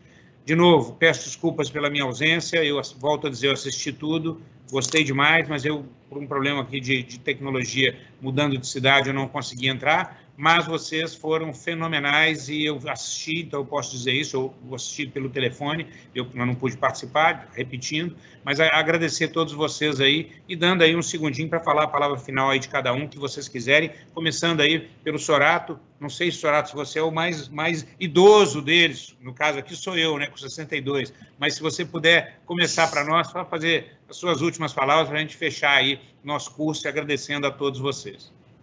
Então, agradeço uma vez mais, parabéns pela iniciativa, precisamos de mais reuniões como essa, nos preocuparmos com todos os níveis de treinadores, como o Marquinhos falou, e como eu falei, eu mais aprendi, foi mais um aprendizado para mim, e agradeço pela oportunidade, e até a próxima. Xavier, vamos lá, Marquinhos. Vamos lá. Obrigado, Baca, obrigado à CBF Academy pela oportunidade também de poder, nesse espaço, falar sobre o futsal de uma forma muito rápida, muito sucinta. A gente tem aqui, não por pretensão, mas a vontade de organizar os conhecimentos, organizar tudo aquilo para que isso chegue com melhores informações aos nossos treinadores. Um treinador formado forma melhor, então esse é o grande objetivo, formar melhor os nossos profissionais para que eles formem melhor os nossos atletas, não só para uma carreira profissional como atleta, mas como grandes seres humanos. A gente tem que lembrar que isso não é utopia e que isso também não é demagogia. Nós temos que formar seres humanos para a vida inteira. Beleza, Marquinhos, você tem toda a razão, concordo plenamente e é a nossa filosofia também. PC, a bola é sua. Bom, primeiro agradecer a CBF Academy, a você, Ricardo, a Pri, a participação para podermos debater tudo isso é importante e vale a pena salientar que socialmente nós estamos fragilizados e sempre que um esporte, seja ele futsal ou futebol, possa ter participação na resolução desses problemas sociais que surgirão em maior número, é importante que todos saibam, vocês da CBF e o futsal e o futebol, de que estamos à disposição para poder estar inseridos nos problemas e tentar ajudar de alguma forma na formação das pessoas, como bem salientou o Marquinhos. No mais, obrigado a todos e esperamos estar com vocês em outra oportunidade. Obrigado, gente. Obrigado a todos vocês. Chegamos ao final, então, desse CBF Academy Talks Além do Jogo. Esperamos que o debate tenha contribuído muito para vocês conhecerem um pouquinho mais sobre as ciências humanas que permeiam nosso futebol e o futsal, através desses 4 mestres que passaram aqui hoje, esta tarde com vocês, se dignaram a estar aqui com vocês e mostrar o conhecimento deles. Conta para a gente o que vocês acharam no nosso Instagram, e em breve este vídeo estará no YouTube, junto com todos os programas nossos. Então, vocês vão poder rever e também divulgar este programa para outras pessoas que queiram revê-lo, tá? Isso é um lado muito bacana que a CBF Academy está proporcionando, de manter no ar esses conhecimentos. Vocês também serão informados posteriormente do número de participantes, foi bem bacana, foi bastante interessante, e agradecemos novamente em nome da CBF e do CBF Academy. Obrigado a todos, estamos encerrando aqui hoje. Até a próxima, né, gente? Semana que vem tem mais um CBF Academy Talks. Tem mais. Quer falar sobre isso? Do CBF Academy Talks da próxima semana? Então, semana que vem, terça-feira, mesmo dia, mesmo horário, às 5 horas, a gente vai fazer o CBF Academy Talks sobre e-sports. Então, é um tema novo, muito interessante, que vem crescendo. Então, fiquem ligados que essa semana a gente vai começar a divulgar. E logo depois, logo que a gente começar aí o mês de agosto, nós vamos trabalhar um CBF Academy Talks com as mulheres. Vão estar aqui as mulheres falando no futsal, um pouquinho do futsal, e vai ser bacana. A gente vai colocá-las aqui, essa questão do gênero também, a gente respeitando, trabalhando junto com vocês. Obrigado a todos, gente. Tchau, gente. Obrigada.